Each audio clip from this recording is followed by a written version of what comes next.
Hi, and welcome to Season 3 of Wow Talk. My name is Donna Cappuccitti. And my name is Dr. Darlene Gustin, Naturopathic Doctor. So good to be back, isn't it? I can't wait. I know we've got so many great topics coming up, and today we are going to talk about seasonal health. Dr. Gustin, what do we mean when we say seasonal health? Well, you can support your health different ways according to what's happening where you live, environmentally, whether you're living indoors, outdoors, getting the fresh air, the sunshine, the produce that's in season or not. So there's a way to leverage towards your best health, to be conscious of the fact that there are different ways to support your health depending on what season it is. So right now it's fall time. We're approaching Thanksgiving, and I don't know about you, but everybody's so excited about pumpkin spice flavored everything. And that's something subconsciously, intuitively, we know that we're drawn to those warming spices, the cinnamon, the cloves, the nutmeg. We're not really naturally inclined to want watermelon and peppermint, right? That's right. Yeah. And apples too. Yeah. Right? Yeah. Is the time for apples and pears. And you're right, because I'm thinking about apple pie. Not that that's healthy, but yeah. Oh, yes. Soup. Oh, Yeah. that soup. That's fantastic. Yeah. Yeah. So when it's cold outside, we naturally, our health is benefited by the warm temperature and the warming foods. So in Chinese medicine, there are foods such as cinnamon and ginger, or the chili peppers. Those are very warming spices. And there are cooling ones, which are not very attractive to us right now. And so that helps our body function best and prepare and keep our immune system strong from season to season. But also, as Canadians, there's a seasonal pattern that I see in my clinic that's not necessarily coming from Chinese medicine, but usually about October 1st, that's my cutoff date that I say, okay, switch, it's time to talk about fall and winter. And the days are getting shorter. Do we need vitamin D? I usually tell people, when your tan's gone, let's talk vitamin D. And also, the deeper we go into the winter, the more our foods are picked green in another country, and it's more time between when the food is picked and when we eat it. So the nutritional value, the enzymes, are affected by this. So the more we go into winter, the lower the food quality of the produce that we find in a grocery store, even if we're buying raw foods. But it's even worse when you're buying foods that are frozen or in a jar or pickled or canned, would maybe be the worst, canned or dried.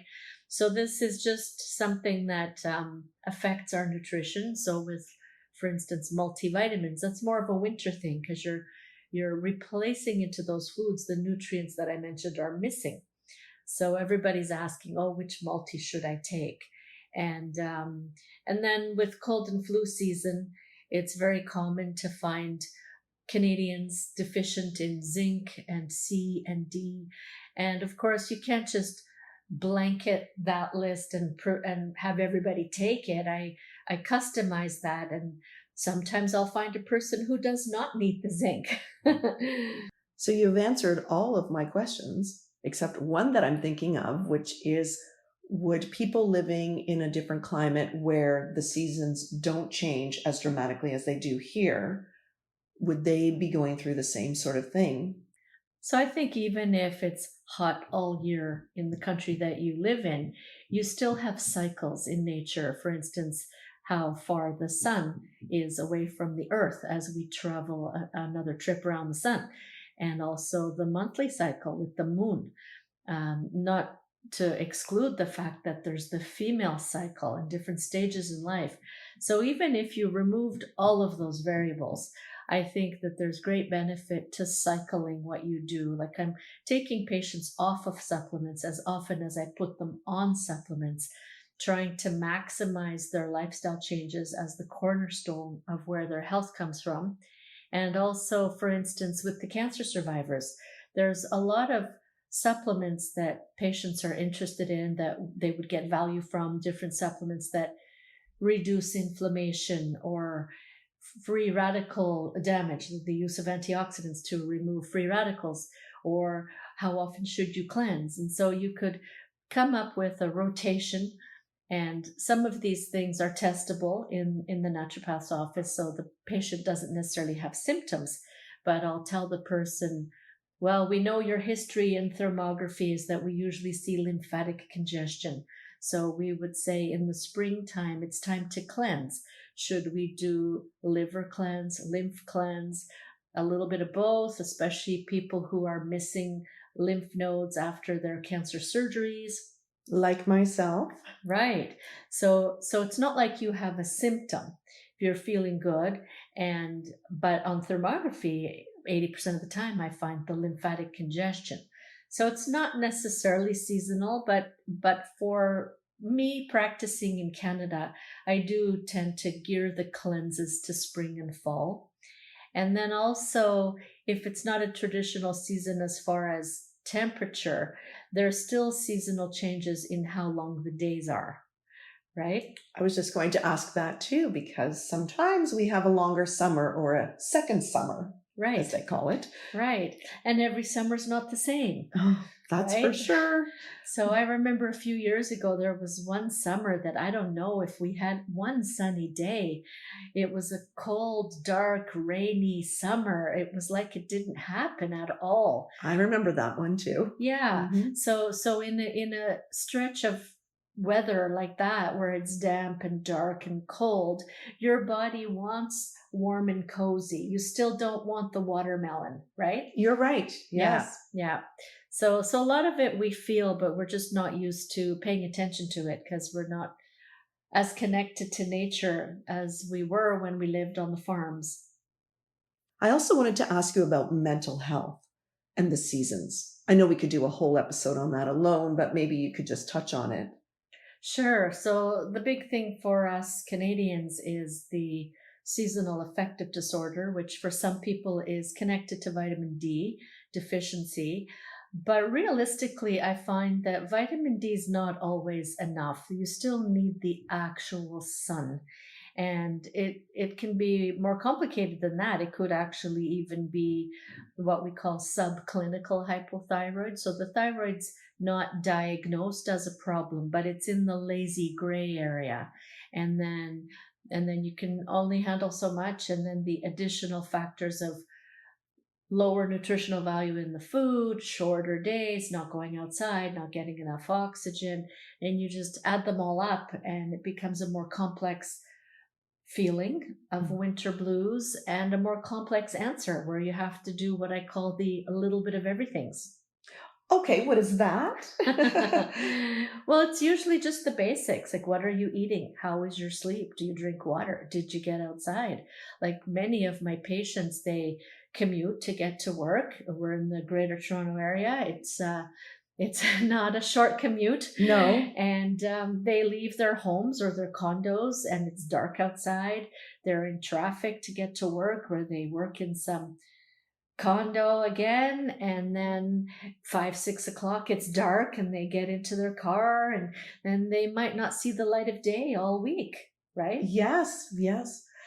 Is there any merit in having those happy lights? I purchased one and I did start using it midway through last winter. Yeah. And I thought maybe I should have more than one in the house. I don't know. I don't even know if there's studies done on them. Absolutely. And it's funny, I call it the happy light too. Oh, So I'll take this opportunity to throw in a little story. Okay, great. So one of my patients many years ago was working on seasonal affective disorder with me, and she asked about the happy light, and I had just recently received some literature from one of the companies that I know and trust, and she asked me to arrange to get her one of the better professional models of the happy light. So for those of you who don't know, this is full spectrum lighting, and I bought this for this patient, and I didn't know what to expect. She asked, and I said to her, I'll give her the honest answer. I don't know what to expect. We're hoping for the best. I trust this company. I can't wait to see what happens. But what I did was I ordered an extra one for me because I was Okay. curious. And I would have never thought that I experience a seasonal drop in mood or energy because I feel like I'm energetic and happy most of the time. You see me year round, and Yes. And you're consistent. I thought so. And so I bought this happy lamp and I put it on my desk. And the way it works, it's like a little mini floodlight that's maybe 6 by 6 inches, and it just sits on your desk and it shines this very bright light on your face, and it just turns itself off in 15 minutes. And so you're supposed to do that every morning for 15 minutes. So I did that, and when I was finished, I gave it to the receptionist and said, "Hey, you want to do this with me?" So both of us did it, and before the end of the week, I went bouncing over to my receptionist and said to her, "I don't know if it's just me, but I'm feeling really happy." I love it. Yeah, so I did feel the lift, and I thought, wow, I didn't even feel it, but I'm going to do this every winter. So usually around November, when I'm kind of feeling gray, and I'm wearing a lot of gray as a color, and the leaves have fallen off the trees, and it's not Christmas yet. No, and it's dark so early. Yeah. So then I go looking for my happy lamp. Okay. All right. Well, I know where mine is. Good. So I'll get mine plugged into in November. Good. So that is great. Is there anything else you'd like to add about health through the seasons? Well, generally, winter is the time of year that the supplement list is the heaviest. That I give things like the vitamin D or the multivitamin. Sometimes I use greens products, people who are not the best eaters or poor digestion, older patients, just to top up the nutritional value of their diet. And that's something that can be in a beverage form. They sell powders to mix into water. And then there's also mold season. So for us here in November, I say to patients, when the leaves fall and it starts raining on them, we get a lot of sinus and mold related symptoms in patients. And then again in March, when the snow is melting and the earth is thawing. So those 2 months stand out as mold month. And of course, we have allergy seasons. Of course. And in the spring, it's more about cleansing. And then in the summer, I try to minimize or stop all the supplements, give the body a break and say, eat the good stuff. Watermelons in season, cherry season. Things are fresh. We grow so much produce here in Ontario, where we are from. And I just love buying local and from the farms. It's a fantastic time to eat. Definitely, definitely. And people with ulcers often have their symptoms escalate in the spring and fall. So that can help be a clue to the diagnosis. Okay, then. Would you happen to have any tools that we could leave our listeners with? Like anything that they could be mindful of? I mean, we've mentioned a bunch of things. Well, you have anyway, but is there something, let's say a little checklist or something that they could look at or think about in their heads going into this season, this fall season? Well, usually that checklist and that to-do list is based on some form of an assessment. So you can guess, I'm Canadian, it's winter, and just listen to some of the common sense comments that we've had today. But ideally, the patients that I see, they have somewhat of a roadmap to follow. So maybe we've tested their hair for heavy metals and mineral deficiencies. Maybe we've looked at their live cell analysis. Maybe they've had a medical doctor do their blood work. So we have a roadmap, and we match not just because it's a certain season, but it's always individualized to the needs of that individual. So it's hard to really give a checklist. And we have given a short version of the top 3 that I'd be looking for. And well, why don't we do a recap? Okay, sure. Great idea. So seasonally, as Canadians, I find the 3 most common deficiencies for fall and winter are vitamin D, vitamin C, and zinc. Going beyond that, the use of antioxidants. Antioxidants are supplements or foods that have the ability to quench up free radical damage, which I can best describe in a very casual way as rust. So that's things like vitamin C, vitamin D, zinc, vitamin E, green tea, blueberries, resveratrol, coenzyme Q10, alpha lipoic acid. So it's a very, very long list. And then just the simple use of greens in general.